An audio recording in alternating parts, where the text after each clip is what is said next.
Bonsoir à tous. On va commencer. Bienvenue à la troisième conférence de notre cycle Construire une pensée, qui nous est proposée cette année par Mathias Gervais de Lafont, qu'on remercie. On est très heureux ce soir d'accueillir le professeur Luca Ortelli, qui va nous parler d'un architecte qui s'appelle Kay Fisker. Dont sa conférence s'intitule Atemporalité d'une pensée. Je remercie aussi Pascal Richter qui va être la répondante, la débatteuse, qui va lancer le débat après la conférence du professeur Ortelli. Et je laisse la parole à Mathias. Bonne conférence à tous. Merci. Juste quelques petits mots d'introduction. Donc, merci. Je vous remercie d'être présent pour cette troisième conférence. Vous m'entendez bien? Ça? Oui. Ok. Donc, merci Jean-Baptiste de Promont pour son soutien à ce cycle. Merci aux membres de la CFVE qui ont permis cette organisation. Merci Pascal. Merci Hélène. Et bien sûr, merci Luca Ortelli d'avoir accepté notre invitation. Juste pour vous restituer ce cycle, en fait, donc, à l'origine de ce cycle, on cherche à confronter des engagements théoriques de praticiens et des modes constructifs qui peuvent être associés à ces engagements. Et donc, comment une pensée s'incarne dans la matière, comment une pensée s'incarne dans des choix constructifs. Alors, on a eu déjà une proposition de réponse de François Brugel, d'Alice Mukieli qui est dans la salle, la précédente conférence. Et nous continuons aujourd'hui cette réflexion avec l'architecte Luca Ortelli. Donc, comme l'a dit Jean-Baptiste, qui est professeur à l'EPFL de Lausanne, qui a aussi co-dirigé la collection Essais d'architecture, quand tu me corriges si je me trompe, mais des presses polytechniques et universitaires romandes, et qui a écrit d'importantes publications théoriques, notamment sur l'architecture scandinave. Et donc, pour ce cycle de conférences, Luca Ortelli a choisi d'analyser la production architecturale danois Kay Fisker, et de montrer comment cette production est une alternative critique à nos modes de conception et de production de l'architecture contemporaine. Donc, un grand merci, Luca, d'avoir accepté cette invitation, et je suis très heureux de te laisser la parole pour cette présentation.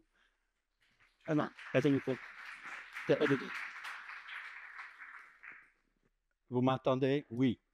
Alors, merci beaucoup à Ensa Malaké, merci beaucoup au professeur Mathias Gervais de Lafont, qui est l'organisateur de ce cycle de conférences que j'ai essayé de prendre à la lettre.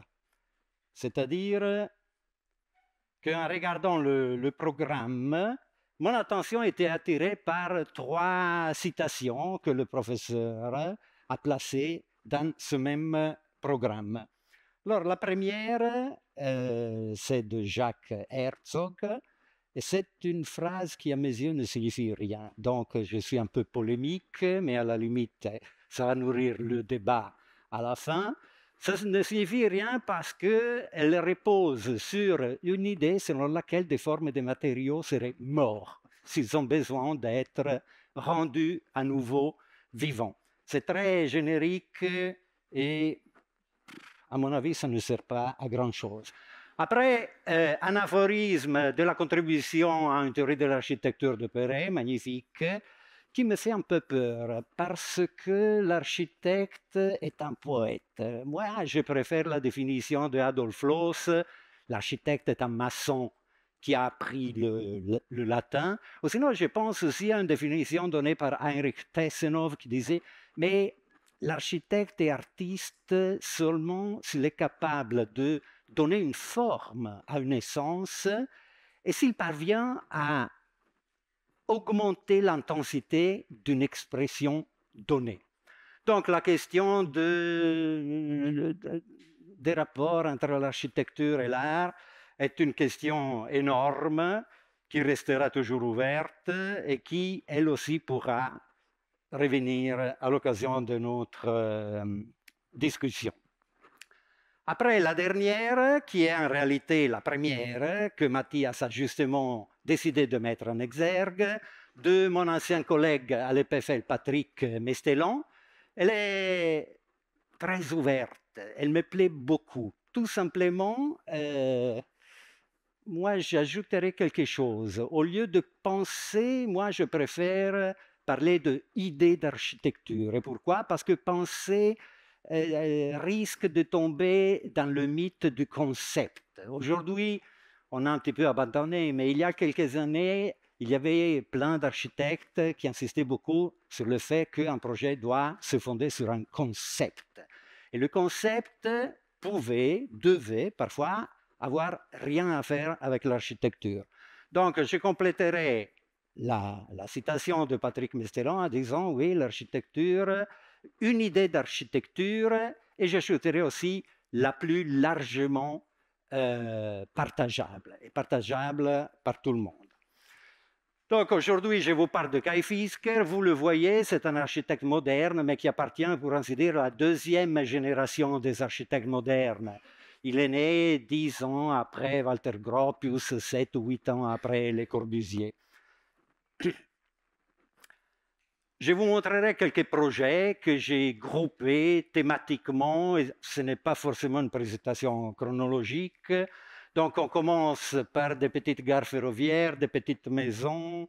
Alors on commence par les gares ferroviaires que Kai Fisker réalise avec un collègue, Hage Rafn, suite à un concours gagné en 1915. En 1915, il avait 22 ans, il n'était pas encore diplômé, mais ça c'était assez courant au Danemark à cette époque-là. Donc vous voyez, c'est des bâtiments qui s'inscrivent dans le romantisme national. Il y en a un qui n'est pas une véritable gare que vous voyez à droite, c'est une halte de ce petit réseau ferroviaire qui me semble particulièrement significatif parce que ça résume un petit peu la recherche de Fisker quant à la définition des volumes les plus simples possibles. Et après, il y a toute une série de petites maisons. En 1917, la revue danoise Politiken lance un concours pour des petites maisons de vacances. Il faut savoir qu'en Allemagne et dans les pays scandinaves en général, la petite maison dans la nature est un mythe encore assez vivant. Et donc là, vous voyez, il participe avec plusieurs projets, il reçoit beaucoup de prix, et toujours avec des constructions d'une simplicité remarquable, très précis, qui instaure un rapport dialectique, on dirait, avec les éléments naturels. Mais l'intérêt pour la petite maison restera chez lui pendant des années parce que quelques années plus tard, en 1925, vous voyez, il propose une série de petites maisons pour les couches les plus pauvres de la ville de Hidovre. Et donc là, par rapport aux exemples précédents, on voit un engagement social qui sera de plus en plus présent dans le travail de Kai Fisker.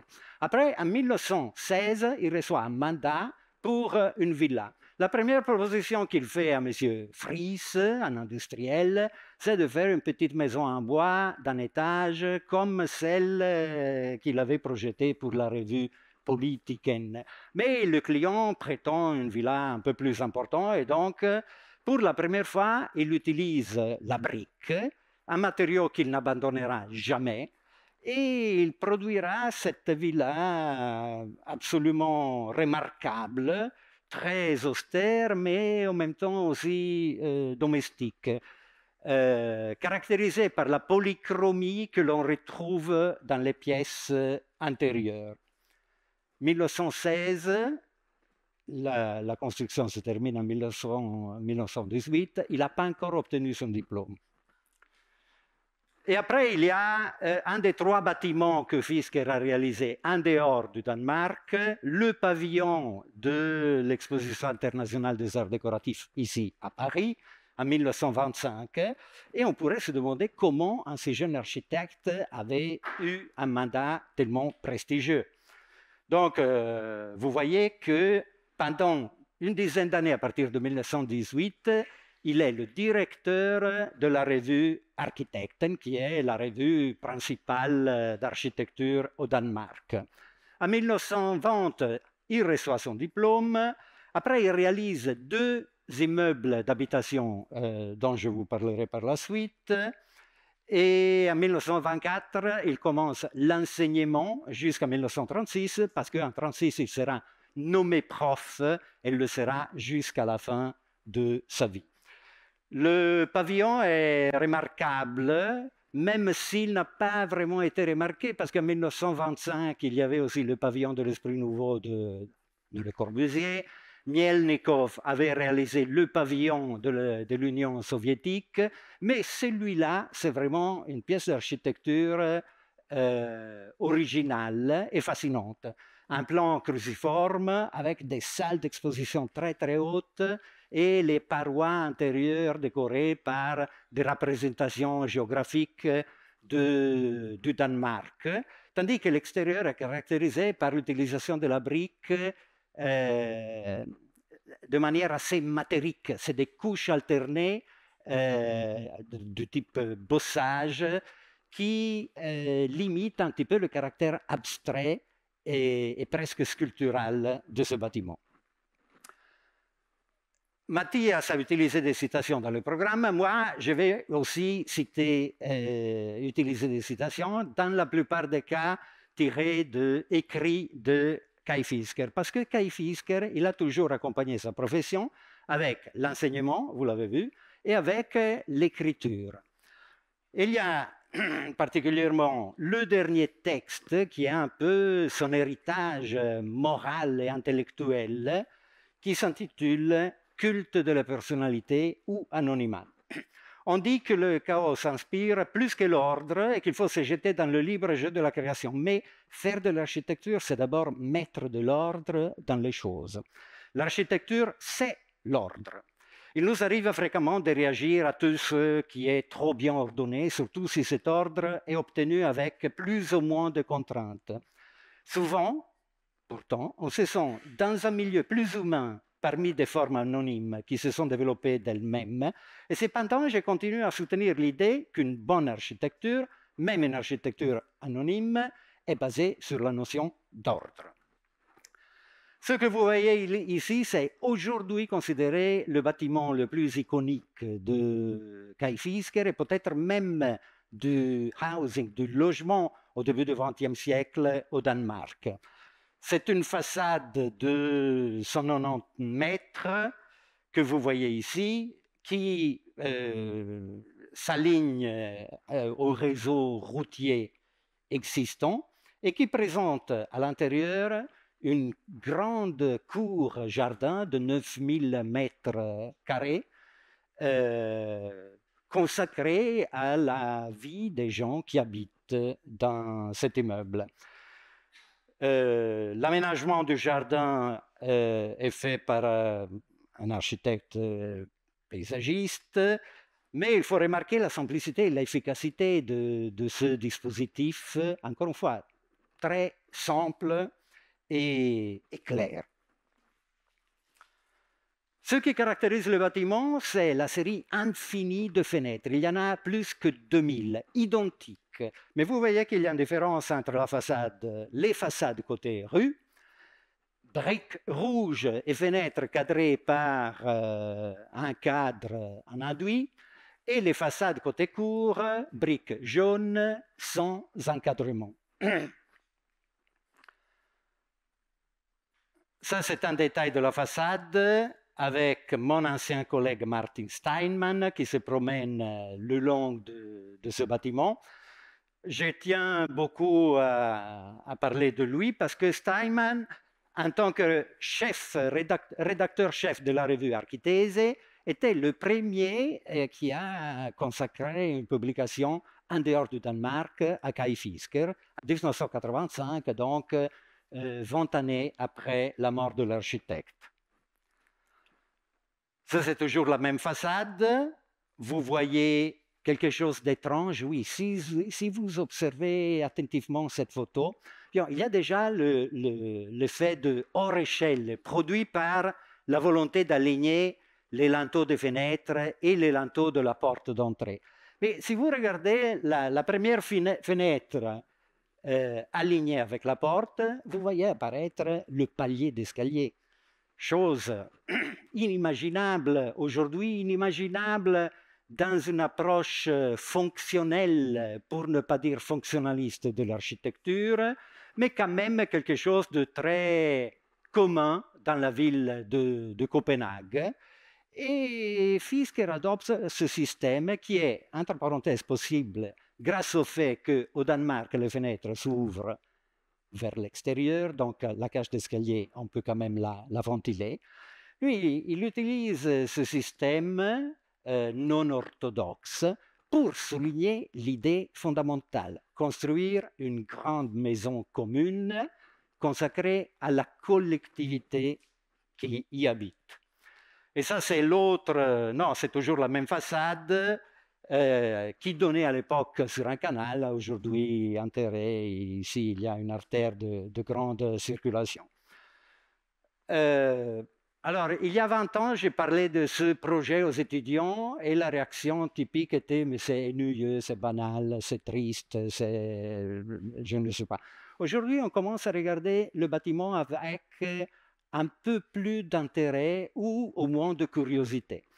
Je vous invite, jeunes étudiantes et étudiants, à considérer que le fait de disposer 2000 fenêtres avec le même rythme sur rue et sur cour, toujours avec la même distance, en proposant aussi une certaine mixité typologique, là j'ai signalé les différents types, ce n'est pas une tâche si simple. Et pour y arriver, il faut un travail méticuleux, laborieux, peut-être, oui, même ennuyeux, qu'il ne faut pas sous-estimer. Ça, c'est un bâtiment qu'il réalise avant celui que vous venez de voir, curieusement ignoré par les historiens, par les critiques, mais très important pour nous.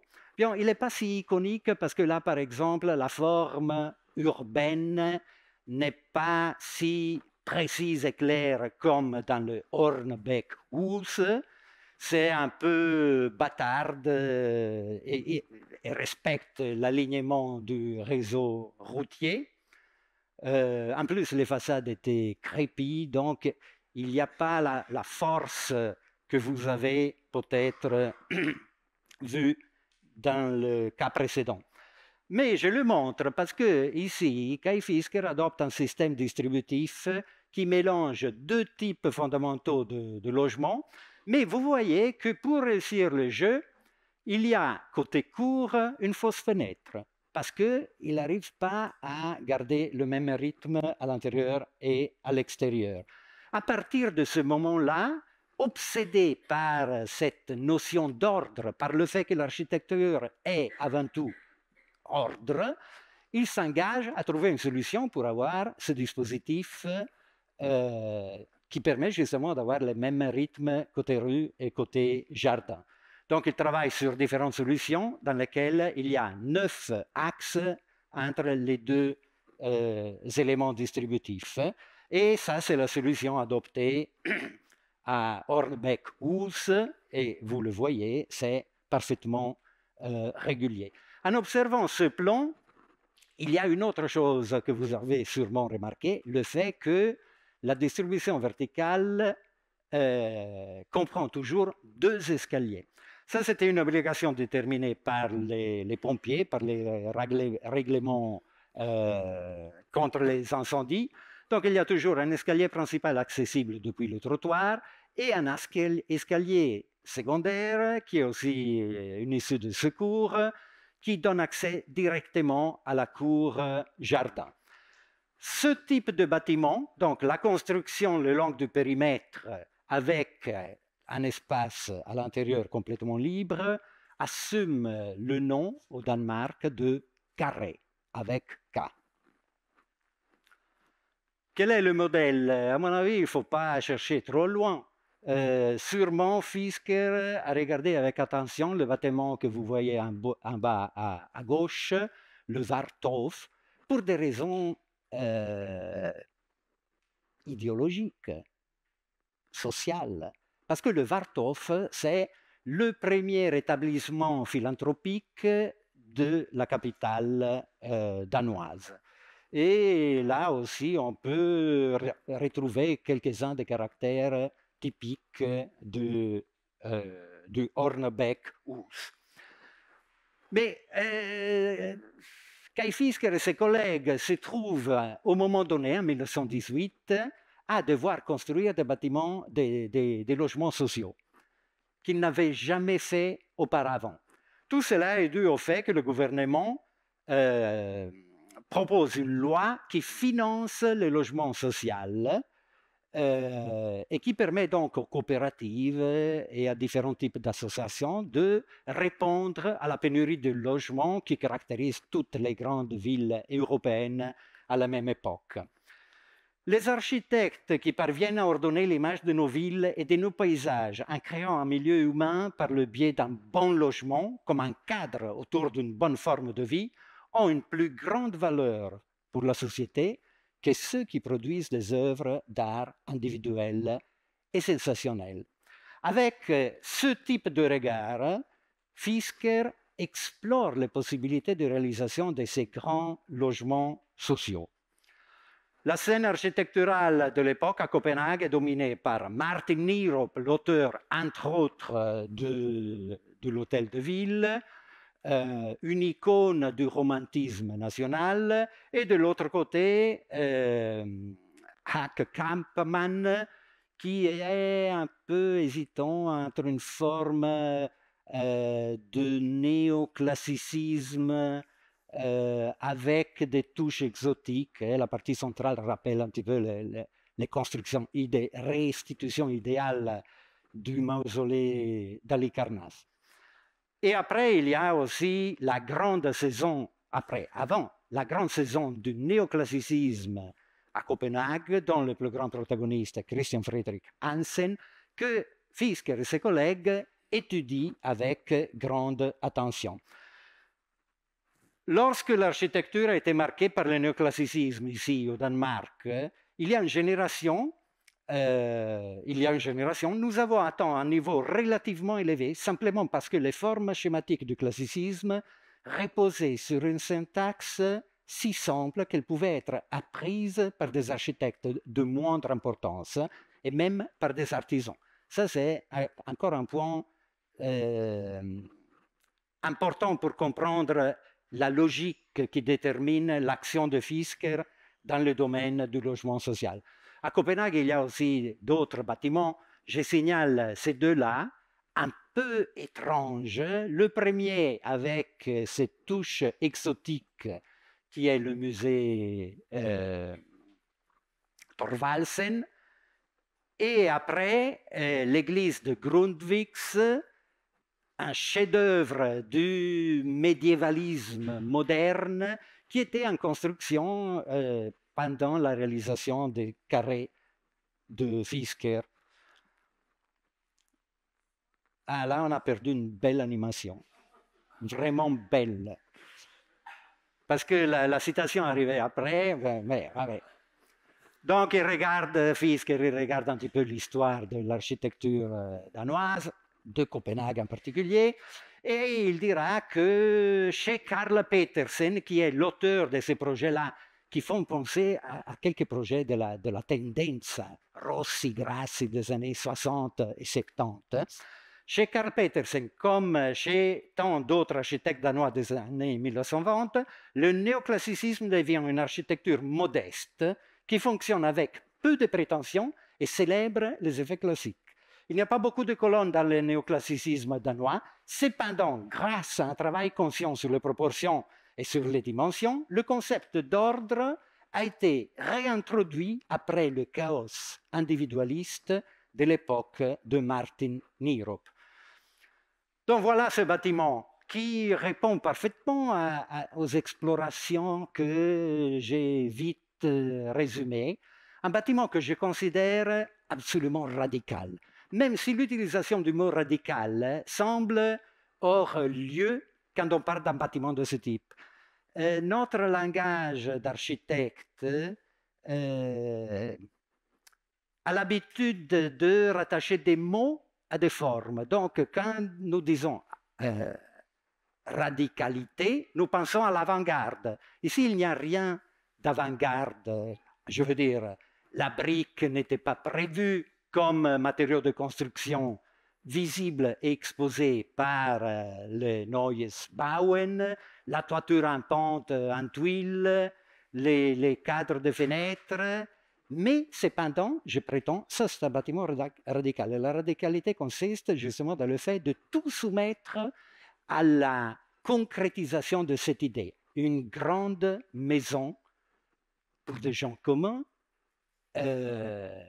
qui constitue une collectivité.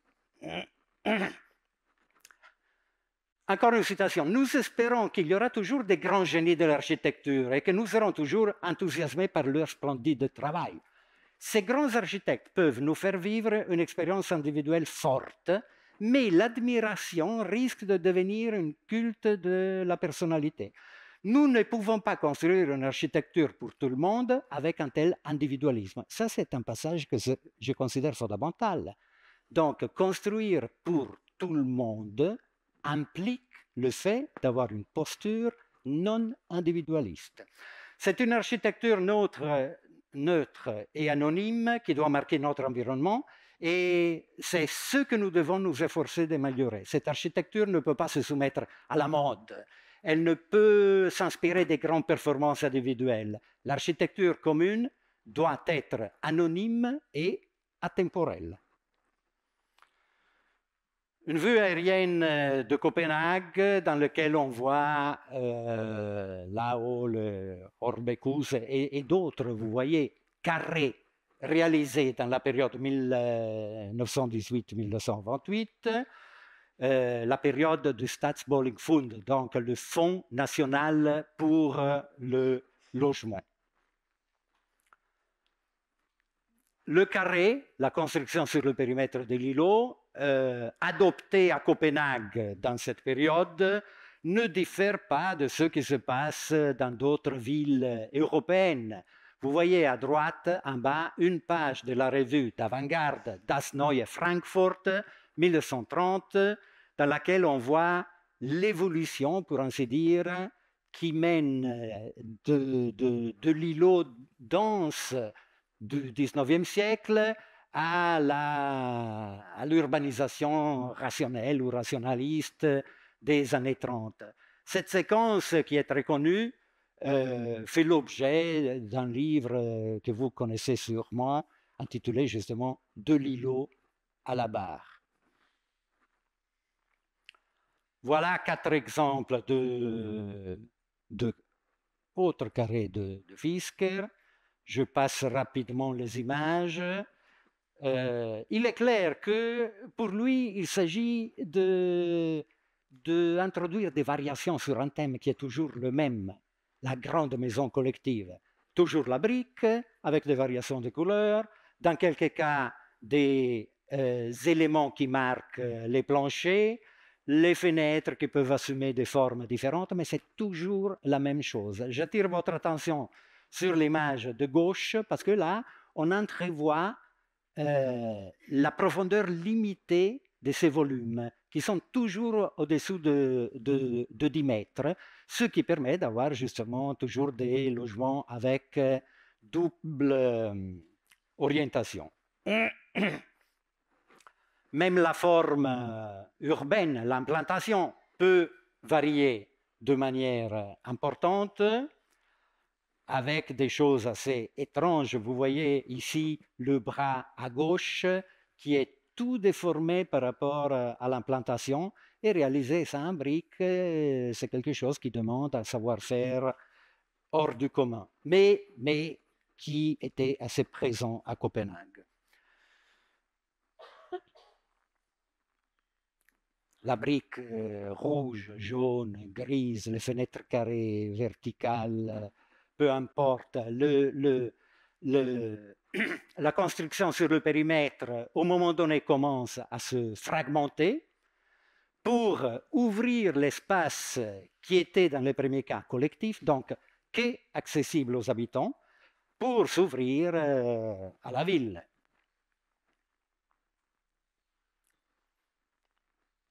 Et après un autre absolument remarquable, dans lequel les fenêtres sont disposées autour des cages d'escalier, et vous voyez que ici, Fisker adopte pour l'éclairage et la ventilation des cages d'escalier une posture plus orthodoxe, parce que la fenêtre des paliers est décalée par rapport aux autres.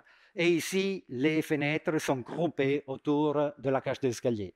Briques grisâtres, cadre autour de fenêtres en briques rouges, un énorme jardin à l'intérieur. Ces dispositifs produisent des effets, quand on regarde les façades en diagonale, assez inattendus. Quelqu'un dirait dynamique. Et ici, vous voyez une photo aérienne. Pour comprendre quel est l'impact de cette nouvelle manière de faire l'urbanisme en adoptant le logement social en tant que moteur du renouveau, vous voyez ici en bas le Golfshus qui est là. Et ici, vous voyez les typiques îlots du 19e siècle, allongés, étroits et assez denses. À la fin de cette période de financement étatique, la construction des logements collectifs continue. Et ici, il y a une nouveauté, c'est-à-dire l'apparition des balcons. Et en effet, le règlement avait changé en 1928, si je ne me trompe, oui, je pense. Et donc, il n'y avait plus l'obligation d'avoir la double cage d'escalier, à condition qu'en cas d'incendie, on puisse sauter d'un balcon à l'autre pour... Oui, vous rigolez, mais c'était ça, hein, c'est un peu, oui, un peu jésuite comme interprétation. Donc, voilà, il réalise avec Christian Friedrich Möller, qui sera son associé à partir de 1929 jusqu'en 1943, il réalise ce bâtiment remarquable qui est tout près d'un autre que nous avons déjà vu. Là aussi, la cour s'ouvre. Et dans un livre de 1936, un livre phénoménal dont je vous parlerai à la fin, Fisker montre 4 types de façades de manière à illustrer une évolution.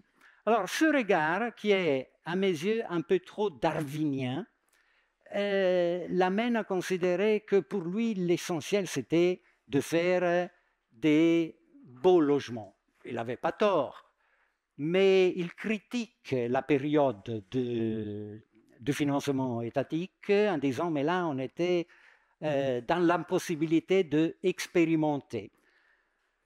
Tout à fait d'accord, mais si on suit le schéma illustré par Das Neue Frankfurt, on arrive à des ensembles, à des quartiers constitués par des barres parallèles, et nous savons bien que la perte de valeur urbaine de ce dispositif est sous les yeux de tout le monde aujourd'hui. À l'époque, c'était quand même un peu différent. Le même regard un peu darwinien, on le retrouve dans la couverture d'un livre publié en 1951, dans lequel vous voyez qu'on passe de l'îlot 19e, fragmentaire parce que composé par des maisons différentes, par des maîtres d'ouvrage différents, on passe à l'uniformité totale de Orbecus et après l'apparition des balcons. Un autre projet de Fisker et Möller qui expérimente une fenêtre un peu différente avec un linteau en arc, parce que dans cette période-là, il n'y avait pas la possibilité d'avoir l'acier pour construire des linteaux en béton, mais toujours cette insistance obsessionnelle sur le logement. Et voilà donc les îlots fermés, les îlots semi-ouverts. Une autre question à débattre. J'ose poser le postulat qu'une architecture de second ordre, mais réalisée de manière uniforme, est préférable à la composition kaléidoscopique des formes de premier ordre sans contexte. Peut-être vous connaissez la publication de la revue néerlandaise Oase, qui a consacré un numéro l'année passée à la question de l'autorialité. Que signifie l'appropriation d'un projet par son auteur? Ces sentiments de propriété prévaut-il encore dans la culture architecturale? C'est des questions très justes. Mais l'autorialité ou l'absence d'autorialité interprétée par Fisker et ses collègues va bien au-delà de ça. C'est-à-dire, c'est une espèce de renoncement à l'architecte en tant qu'auteur. La mort de l'architecte, pour reprendre le titre d'un essai très connu de Roland Barthes, la mort de l'auteur. Parce qu'en réalité, moi, je vous ai montré Fisker, mais il y a plein d'autres architectes qui travaillent selon les mêmes critères. Baumann, Bernstein, Hansen.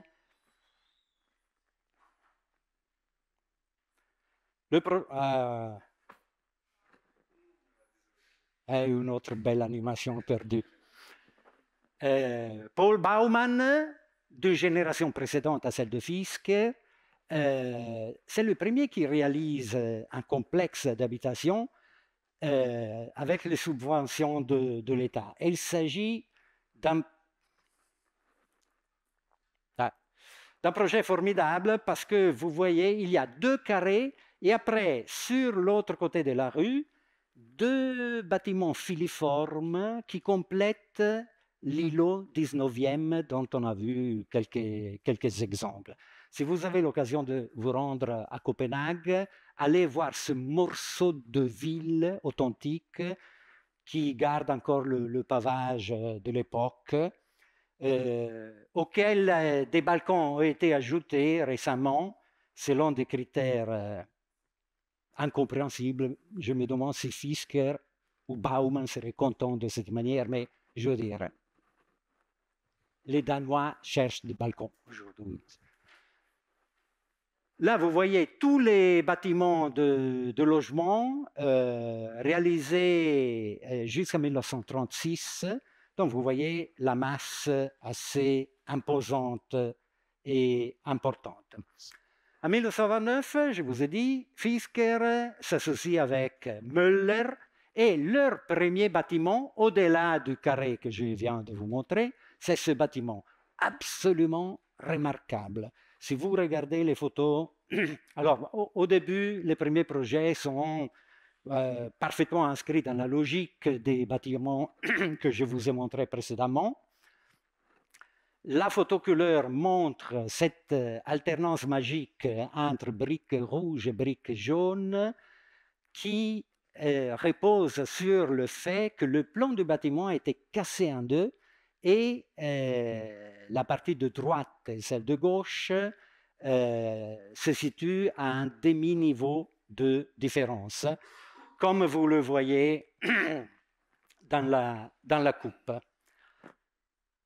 Alors, la différence de niveau entre la rue et la promenade le long du lac est emphatisée pour obtenir cet effet.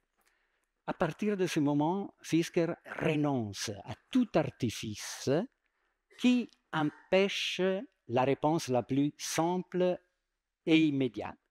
Oui, il s'agit d'un renoncement, mais comme il y en a eu d'autres, il a renoncé à la décoration, il a renoncé à l'adhésion à l'avant-garde européenne qu'il connaissait très bien. Un autre bâtiment, célébré comme un exemple inégalé d'architecture fonctionnelle, années 30-33, avec des logements de tailles différentes, des détails qui fascinent les architectes, mais il faut savoir qu'ici le contexte était différent. Je veux dire, le bâtiment a été financé et construit par 2 constructeurs privés. Donc, on est loin du cadre strict qui avait réglé la production de logements sociaux. Après, un autre bâtiment iconique, une autre magnifique animation perdue. C'est un bâtiment qui fait 300 mètres de long, réalisé en 2 phases différentes, qui a la particularité, vous le voyez dans le plan, de mélanger loggia et bow window. Les appartements sont de tailles différentes. Là, vous voyez dans la photo le rapport entre le bow window et la loggia. J'attire aussi votre attention sur ce dessin, qui était un dessin publicitaire, mais qui a un impact et une capacité de transmettre non seulement le contenu distributif et typologique, mais aussi les différentes manières d'utiliser les espaces. Je ne connais pas d'égal à cette époque. Voilà, 300 mètres de façades qui se répètent identiques. Alors, ça, c'est très important parce que la variété des logements qui se cachent là derrière est énorme. Donc, encore une fois, Fisker est fidèle à son idée. L'architecture, c'est tout d'abord mettre de l'ordre dans les choses.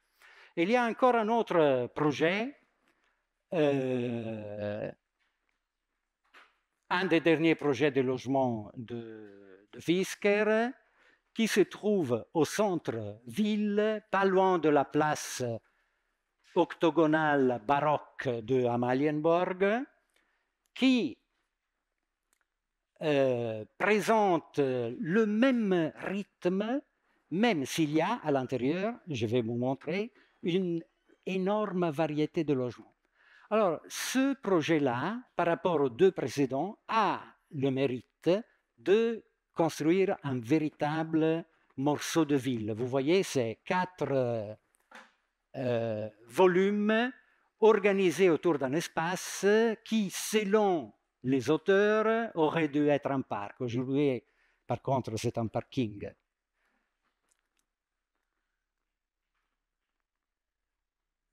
Alors, il y a une grande variété de logements. À l'intérieur des logements, il y a 52 types différents de cuisine. Donc, la question de la mixité typologique dont on parle beaucoup aujourd'hui n'empêche pas de produire des ensembles parfaitement homogènes. Et c'est cette homogénéité qui garantit la tenue et la force de cet énorme espace. Vous voyez là, par exemple, à droite, il y a dans la quasi-totalité de ce bloc, un seul appartement avec un petit studio. Et après, différents types qu'on n'a pas le temps d'analyser maintenant. Et sur les façades courtes de ce dispositif, une autre idée d'utiliser la loggia qui était groupée dans les volumes avec la toiture en pente. Là, la loggia est isolée et rythmée par des fenêtres carrées absolument sans qualité. Voilà donc les 2 déclinaisons de façade et une autre photo de l'ensemble. Alors, non seulement on a perdu les animations, mais j'ai aussi perdu le timing. Je suis à combien?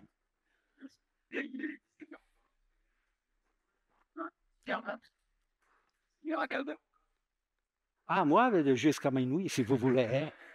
Si vous rétablissez les animations jusqu'à minuit. Donc, voilà.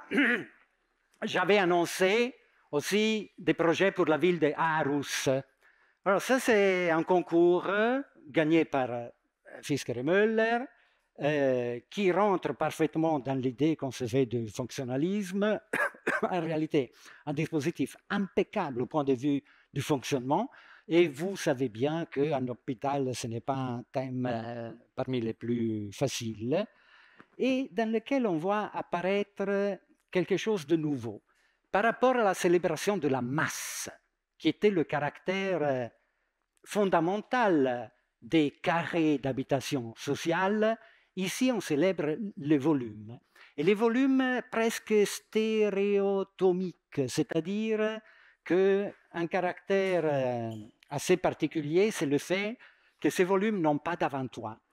Donc c'est vraiment des prismes les plus simples possibles, avec des fenêtres plus généreuses, là grâce à l'utilisation de linteaux métalliques recouverts par la brique. Et quand nous regardons ces dessins-là, on est, oui, frappé par oui, la simplicité surprenante. Mais il s'agit quand même de bâtiments qui fonctionnent de manière excellente et qui offrent aussi une image, à mes yeux, assez adéquate à l'image d'un hôpital. L'année suivante, un autre concours très important pour la construction de l'université du Jutland. À l'époque, au Danemark, il y avait seulement Copenhague qui avait une université. Donc ça, c'était une espèce de revendication aussi politique dans le nord du pays.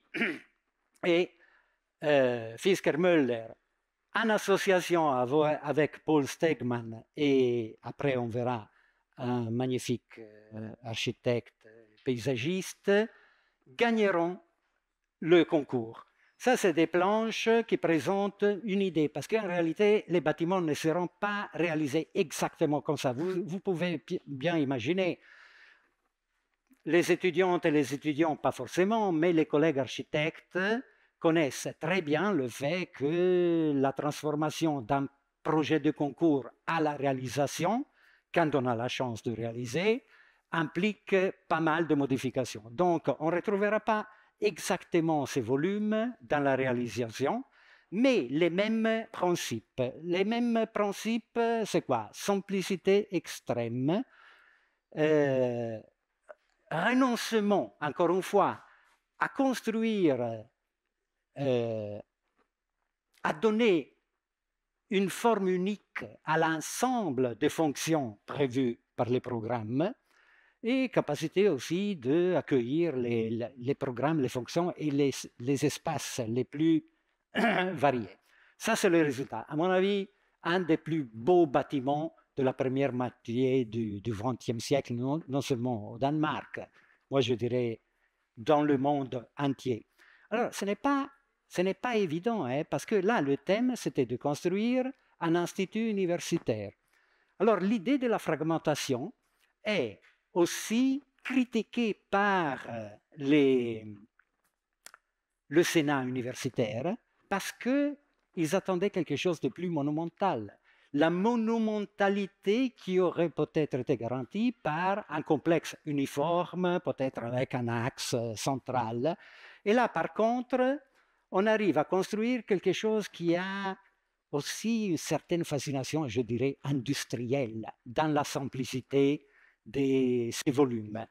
Mais j'attire encore une fois votre attention sur le fait qu'il n'y a pas beaucoup de projets qui, à partir d'un programme unitaire, à cette époque-là, décident de répondre de manière fragmentaire.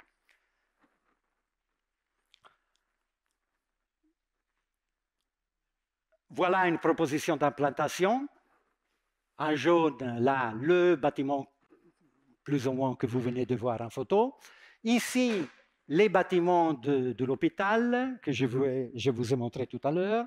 Et après, à droite, l'agrandissement du site du projet parce que les architectes avaient réussi à convaincre les autorités de la ville et de l'université à pouvoir profiter d'un plus grand terrain. Donc voilà, ça c'est le premier bâtiment et vous voyez que selon le point de vue, il assume une forme différente. Vous le voyez là et ici vous voyez les logements pour étudiants qui suivront dans la construction.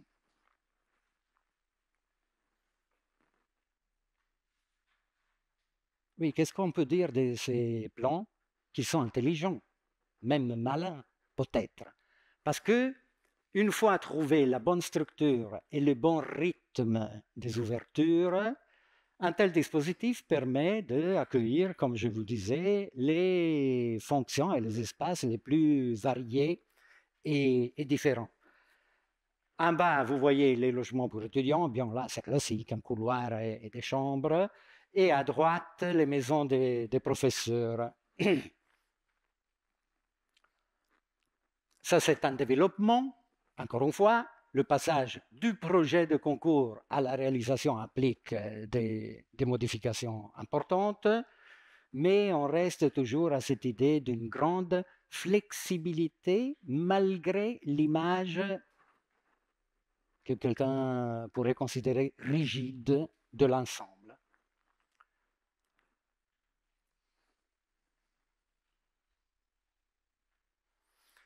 Et là, c'est le nouveau centre avec le grand auditoire que vous voyez ici, réalisé après que Fisker abandonne l'aventure. Et ça, c'est aussi quand même une belle question à réfléchir quand on parle d'autoréalité. Parce que en 1943, Fisker abandonne le projet du campus. Müller, d'accord avec lui, continue à le considérer un auteur du projet. Et même après la mort de Müller, l'université continue à se développer, restant fidèle à ces quelques principes. Toiture en pente, pas d'avant-toit, volume qui ne s'encastre que par des petits contacts pour arriver oui, à ce que vous voyez ici, donc le nouveau grand centre, et encore plus loin, les différentes phases. Donc vous voyez ce que le campus est aujourd'hui. Énorme et très particulier et caractéristique. Il n'y en a pas d'autres de campus universitaires de ce type.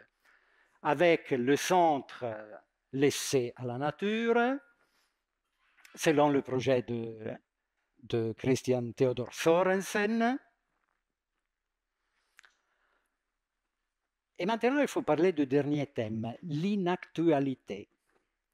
Dans une lettre envoyée au directeur d'une revue d'architecture italienne, Manfredo Tafuri, en 1981, écrivait les choses suivantes.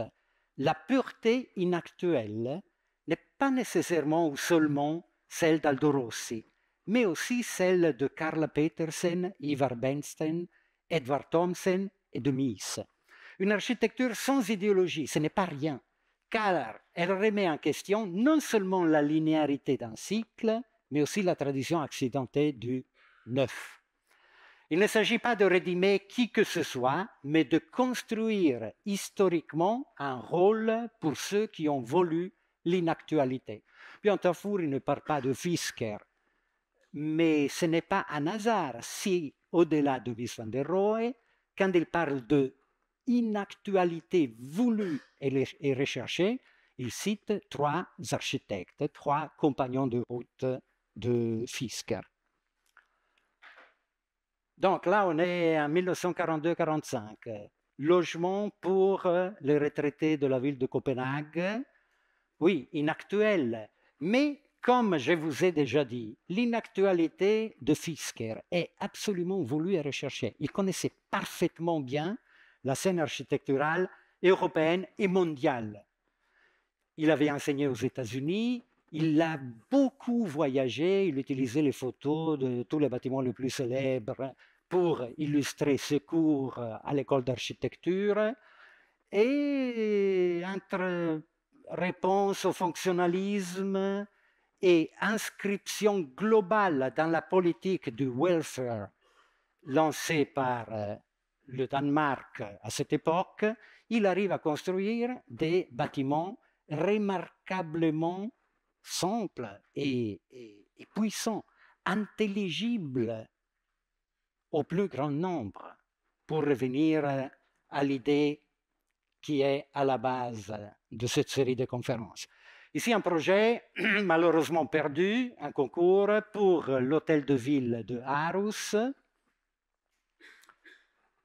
un autre projet perdu pour la bibliothèque centrale de Copenhague. Voilà, ça c'est la production des années 30 et 40. Ah oui, quelques ans avant, 1928, un concours pour Paris qui n'a pas gagné, c'était la maison des étudiants danois. Et à la fin, il y a aussi des projets des années 50 pour des énormes quartiers d'habitation en dehors de la ville, tristes pour des raisons, je dirais, urbanistiques, dans lesquels lui, il essaie quand même de donner une âme à ces bâtiments qui présentent toujours des logements, au point de vue typologique, assez bien, mais qui n'ont pas la force des projets qu'on a vus précédemment. Et cette recherche d'une verticalité qui est tout à fait nouvelle pour lui, on la retrouve dans le dernier bâtiment réalisé à Copenhague. C'est une maison d'accueil pour des mères célibataires, dans lequel les volumes s'affichent en tant que simple lecture d'un programme distributif. Le couloir détermine la silhouette élancée des différentes parties dont se compose le projet. Avant de terminer, 4 livres de Fisker. Le premier, Architecture moderne danoise, je souligne le fait qu'il est édité par lui avec les photos de Frank Yerbury. Je ne sais pas si vous le connaissez, un photographe anglais qui a photographié tous les bâtiments européens de l'époque. La chose remarquable, c'est qu'à l'époque de la publication, lui, il avait déjà construit au moins 4 ou 5 carrés, mais il ne les publie pas dans le livre. Aussi, une question liée au culte de la personnalité, peut-être. Et ici, par contre, un livre de 1936 qui analyse vraiment le patrimoine ordinaire des maisons d'habitation de Copenhague du 19e siècle, toujours avec des très belles explications redessinées par les étudiants, accompagnées par cette planche que vous avez déjà vue, et l'animation aurait montré que ce livre sera prochainement publié par EPFL Press avec traduction anglaise. Dieu merci, parce qu'une des raisons pour lesquelles Fisker n'est pas si connu, ce n'est pas seulement dû à son inactualité, c'est aussi dû au fait que le danois, c'est une langue impossible. Donc, ici, on aura pour la première fois le plaisir de lire Fisker en anglais.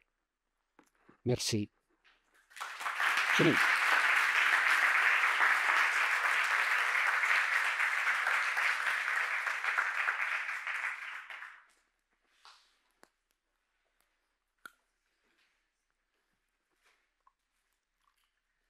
Merci Luca. Alors, si tu es d'accord, l'idée c'était qu'on continue un peu la conversation. Oui, bien sûr. Avec Pascal et puis aussi avec le public évidemment. N'hésitez pas à intervenir et à lever la main pour pouvoir compléter les questions que pourrait poser Pascal.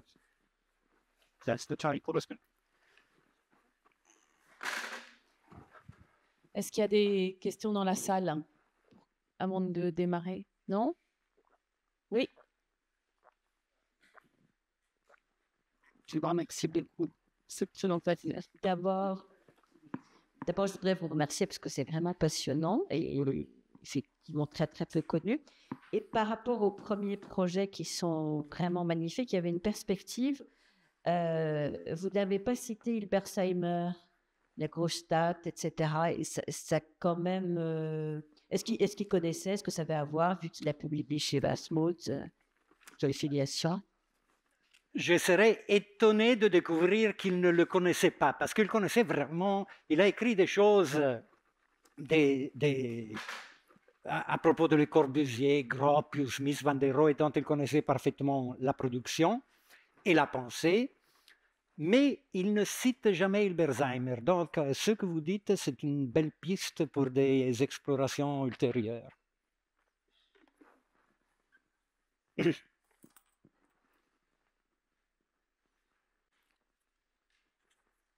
Pourquoi les fenêtres au Danemark s'ouvrent à l'extérieur? Ça, c'est la question capitale. Mais parce que, bien, avec les changements climatiques d'aujourd'hui, la situation est un peu différente. Mais dans les pays du Nord, et notamment au Danemark et en Suède, quand il pleut verticalement. Je veux dire, les orages que nous connaissons en Europe continentale n'existent pas là.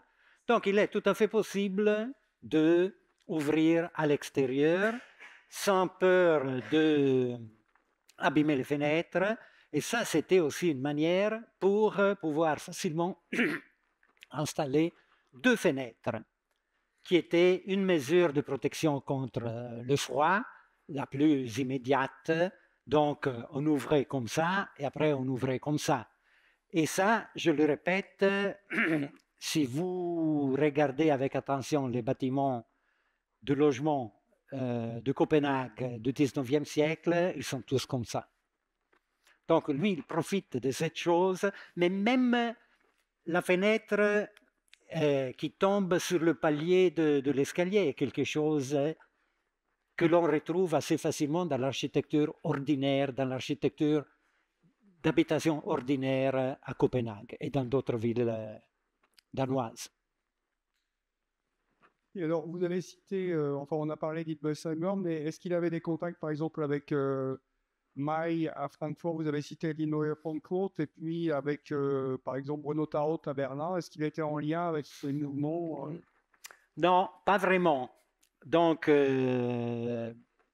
je pense que dans ces années-là, dans les années 20, il était considéré un petit peu à côté de la plaque, comme on dit, parce qu'il n'a jamais adhéré au dogme du Neues Bauen.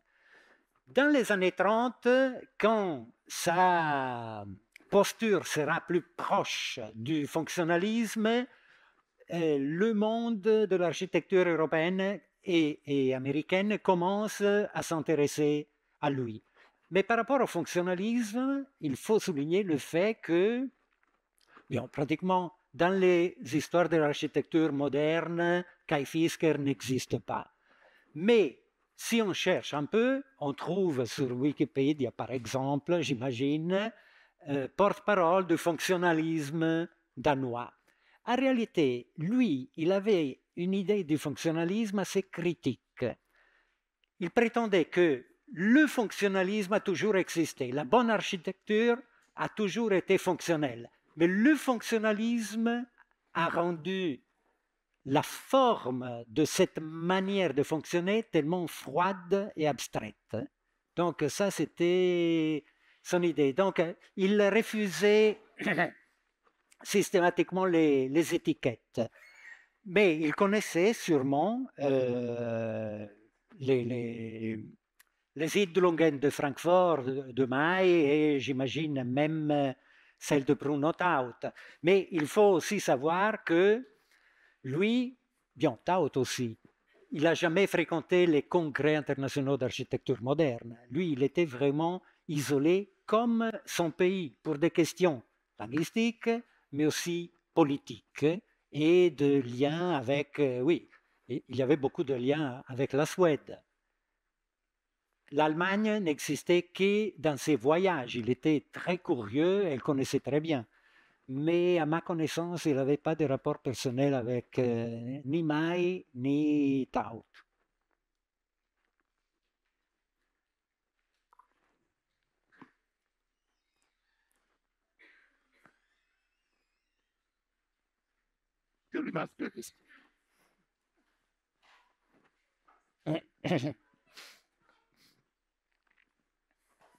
Bonsoir, merci déjà. C'est Federico Ferrari, je suis enseignant d'histoire de l'architecture ici et je me sens ce soir assez ignorant parce que j'ai ignoré presque l'existence de cet architecte. Oui, mais vous n'êtes pas le seul. Hein? Merci beaucoup. Et c'est vrai que c'est totalement absent de l'histoire de l'archi. Je pense qu'on est à plusieurs à être interrogés par cette question de ce rapport, du rapport de Kai Fisker avec les avant-gardes. Et je vais dans le même sens de mes collègues. D'ailleurs, j'avais la même observation de mes collègues sur Hubert Zeiber parce que ça m'a évoqué ça. Mais alors, pour être un peu plus... donc, on a déjà parlé parce que de ça, vous avez déjà en partie répondu. Mais quand effectivement on voit renoncement à l'augmentation, anonymat, on voit toute une série de choses qui font en partie des avant-gardes, effectivement. Donc, on voit bien qu'il est influencé. Je voulais savoir si lui, parce que vous avez dit qu'il a écrit, etc., il dit explicitement quelque chose sur certaines figures des avant-gardes et comment il en parle. C'est-à-dire, il cite Le Corbusier, il parle de Gropius, et il émet explicitement des jugements ou critiques. Parce que dans son architecture, on a bien vu quelle est sa posture, qui est une posture un peu qui évolue quand même, à mon avis, dans un sens où certaines parties de la leçon des avant-gardes, elle est quand même aussi là, mais d'une manière tout à fait, effectivement, originale. Alors, oui, si ces renoncements nous permettent de le considérer proche de l'avant-garde, d'un point de vue, disons, idéologique, il ne faut pas oublier que l'avant-garde, notamment en Allemagne, était extrêmement dogmatique sur le plan formel. Et donc, une maison qui n'était pas crépie ne pouvait pas rentrer dans le cible des avant-gardes alémaniques ou autrichiennes. Quand il parle de Le Corbusier, il a une grande admiration, mais il le met dans la catégorie des grands maîtres que l'on ne peut pas imiter. Et donc, on ne l'utilise pas. Et ça, c'est aussi un point fondamental. Je veux dire, si un architecte ne peut pas être imité, je ne le prends pas en considération. Donc, parler d'imitation aujourd'hui, c'est un scandale, mais sa position était aussi scandaleuse. Il disait, entre autres, oui, Le Corbusier, c'est fantastique, mais il y a un passage dans le livre, hein, nous espérons qu'il y aura toujours des grands maîtres qui nous feront rêver. Hein. Il dit, mais Le Corbusier fait toujours des choses différentes. Lui, il préfère Mies van der Rohe, parce qu'il dit, Mies fait toujours la même chose. Donc, il avait une vision très stricte, et probablement vous avez raison quand vous dites que ses pensées n'étaient pas si différentes par rapport à l'avant-garde, mais il n'était pas prisonnier des dogmes formels. C'est ça. Hein? Déjà, dans les années 20 et 30, parce qu'il continue à faire des bâtiments avec la toiture en pente, ça ne peut pas rentrer. Même Ernst May avait consacré un numéro très important de la revue des Neue Frankfurt à la question de la toiture. Et là, c'était le seul traditionnaliste invité par May à intervenir dans ce débat, c'était Heinrich Tessenhoff, qui a la réponse la plus claire par rapport à la question de la toiture plate ou en pente. Oui. Moi, j'aimerais vous questionner sur la différence entre monumentalité et banalité, ou banal, ou l'ordinaire, comme vous le nommez.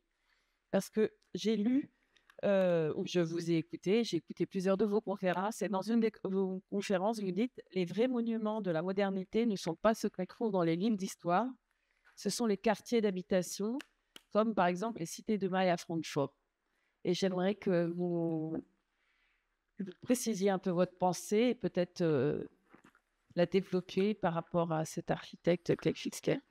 Alors, quand on voit ces bâtiments qui font 200 mètres de long sur 80, est-ce qu'on n'est pas à la limite de monumental ou pas?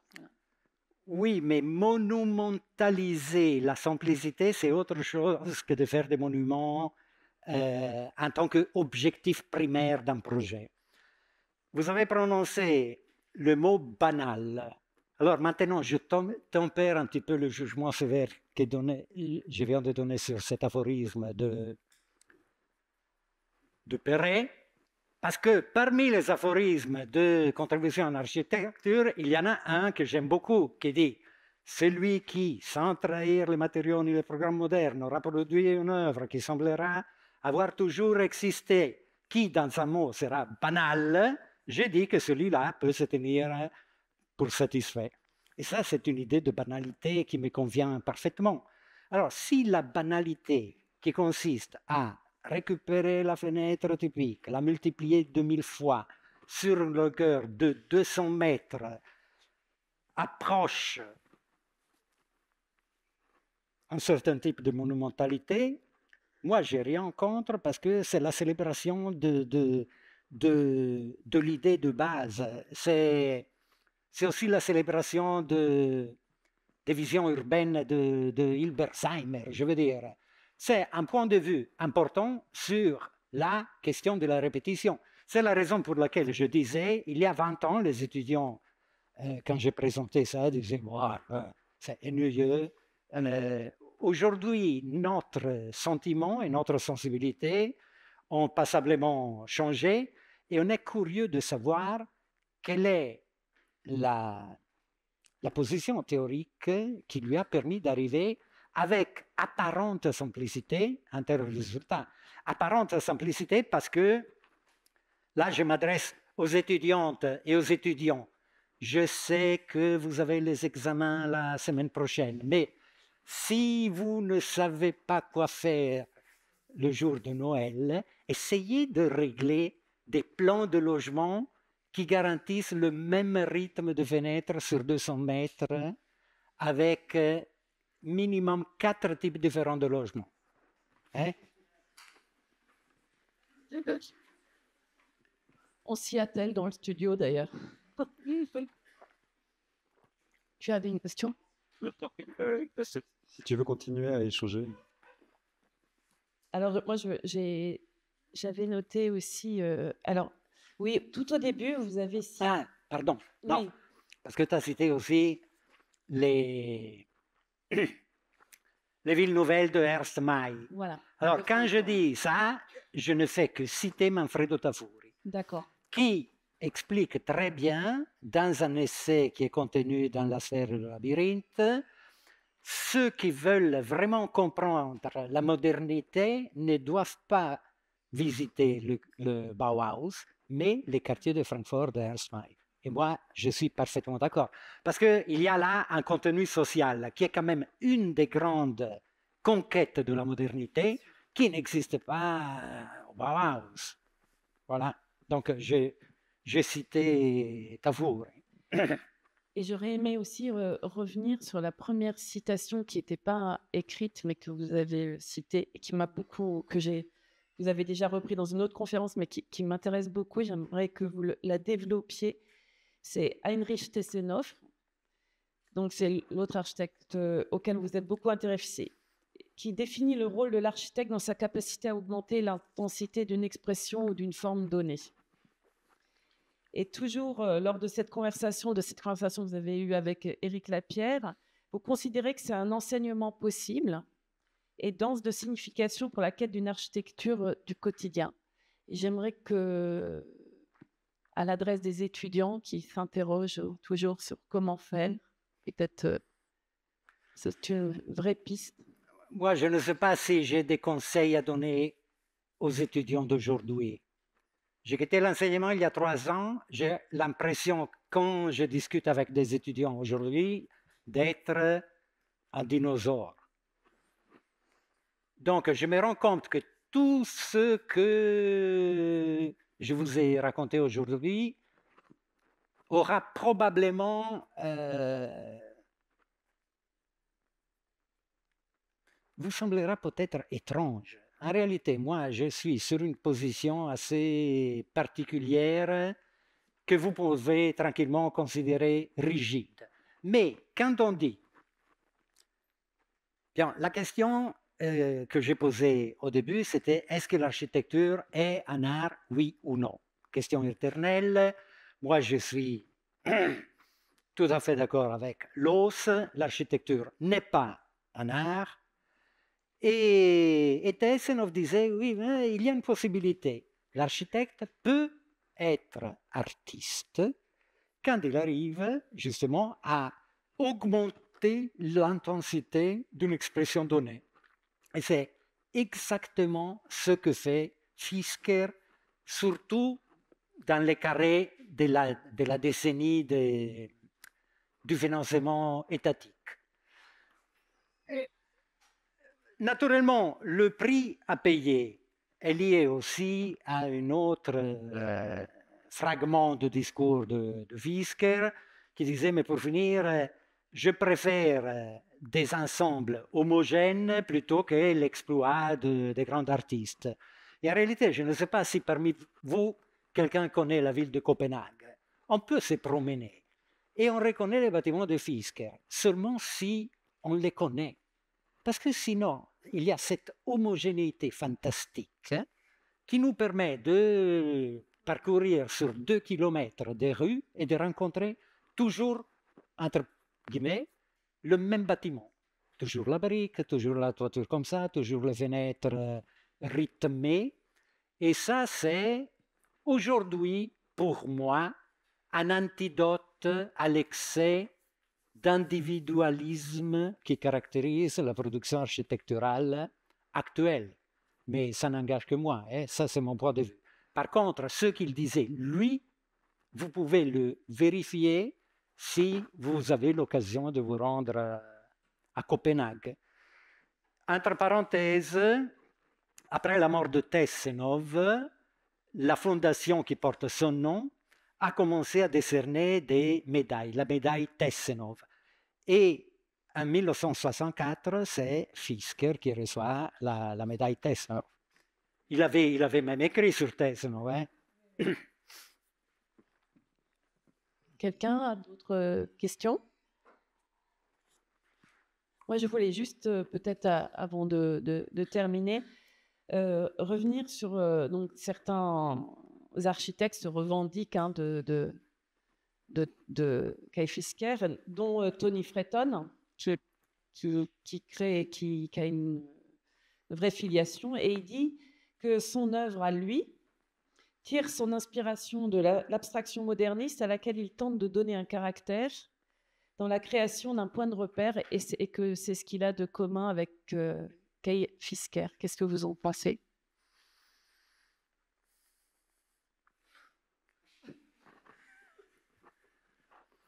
Et je ne sais pas, il y a un mot dont je ne connais pas la traduction, fighetto, come si dice? Bobo. Oui, ecco, Tony Fretton è un po' più duro che Bobo.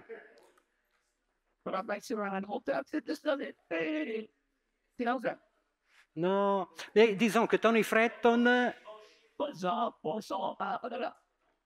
Oui, mais il manque, bien, les italophones comprennent bien que c'est une autre chose, mais disons, Tony Fretton, qui est à mes yeux un bon architecte, par rapport à ça, il est un peu trop, c'est pas moi qui l'ai dit, non, mais un peu trop préoccupé de sa figure, de son positionnement.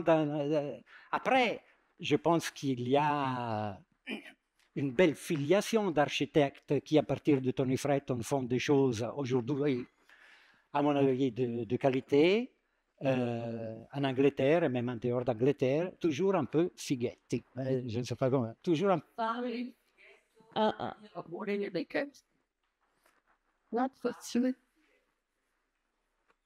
C'est un peu maniéré, pardon. C'est un peu maniéré. Oui, maniéré. Oui. Les Caruso, tout ça, oui. À un moment donné, ça chavire. Oui, on est toujours d'accord, mais... ça chavire. Oui, exactement. Et chez lui, il y a quelque chose toujours à mon avis, d'essentiel. Et pendant votre conférence, j'y avais absolument pas pensé avant, mais j'ai pensé un peu à Alvaro Siza. Oui. Mais j'ai pensé à Alvaro Siza qui n'a pas peur de la répétition, qui n'a pas peur de l'ennui, de certaines banalités, et qui toujours, par contre, à un moment, enlève un élément ou le fait, ou le tourne, le vrille, et fait que le bâtiment, il peut être que là et pas ailleurs, alors qu'il est toujours avec la même matérialité, il ne se préoccupe pas de ça. Et c'est pour moi une des architectures les plus contextualisées que je connaisse parce qu'elle est dans l'esprit du lieu, mais dans l'esprit, pas dans la forme de l'endroit où il s'installe. Et c'est toujours avec un ordre assumé, rigoureux, mais à un petit lieu, on enlève un poteau, on enlève un truc, on plie quelque chose et ça devient tout à fait autre chose. Et j'ai trouvé que dans ces bâtiments que vous nous avez montrés, il y a cette rigueur toujours, mais il y a à un moment donné un pli, une petite incurvation qui peut venir de la ville, etc., mais qui fait que c'est là, ici, comme ça va prendre la lumière autrement et que ça va être autrement que si on l'avait fait parfaitement dans un ordre jusqu'au bout. Et je pense que c'est quelque chose, pour les étudiants, c'est extrêmement important aussi de saisir ça, c'est-à-dire que l'ordre, il fonctionne s'il y a aussi, par moment, un peu de désordre. Alors, le parallèle avec Siza me trouve parfaitement d'accord, au point que, il y a quelques années, une revue portugaise m'avait demandé un texte sur Siza. Et moi, je l'ai commencé, et c'était justement Siza Fisker. Après, la revue a fait faillite, donc... oui, mais pas à cause de moi, je veux dire, c'était une faillite commerciale, je ne sais pas. Et il est vrai, il y a des similitudes. Mais il y a quand même deux différences. Toi, tu parles du fait que les bâtiments de Siza sont toujours contextualisés, même quand ils travaillent au Brésil. Kai Fisker, il a fait que deux bâtiments à l'étranger, il est vraiment toujours ancré, je dirais même pas au Danemark, mais à la ville de Copenhague. Il ne bouge pas. Et par rapport à l'habilité de Siza de régler avec un pli... C'est pas seulement une histoire de contexte, c'est une histoire de... Il y a l'ordre, on fait vriller quelque chose en enlevant un poteau, je sais pas quoi, la Villa Duarte, on enlève un poteau, tout à coup l'escalier. Et de là, c'est ce qui révèle l'ordre du reste, en fait. C'est ce qui en fait de la poésie. C'est ce qui le transforme en œuvre. C'est-à-dire qu'on a un point de bascule qui révèle l'autre. En fait. Il se révèle. Voilà. C'est pas une histoire seulement de contexte. Non, je suis d'accord. De poésie presque. Oui. Donc là, quand on dit architecture poésie, moi je commence à trembler. Moi j'assume. Mais non, moi j'aime beaucoup l'architecture de Siza.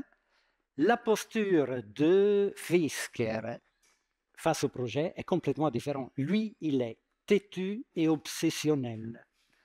Alors maintenant, je n'ai pas eu le temps parce que sinon, ça pouvait vraiment devenir ennuyeux. Mais regardez la manière dont il règle les plans sans concession. Siza, il aurait inventé quelque chose, comme... Vous avez vu les plans de La Haye? Ah non, là, c'est... Oui. La Haye, et c'est un bâtiment en briques. Oui, un Siza en briques. Oui. On n'est pas si... Oui, mais sinon, tous les gestes qu'on aime chez Siza... Oui, mais je pense... oui. Est-ce qu'il y a encore d'autres questions? Peut-être qu'on va aller boire un verre, non? Dernière question. Colin, ça va? Non. Bon, merci beaucoup. Merci Pascal et merci Lucas.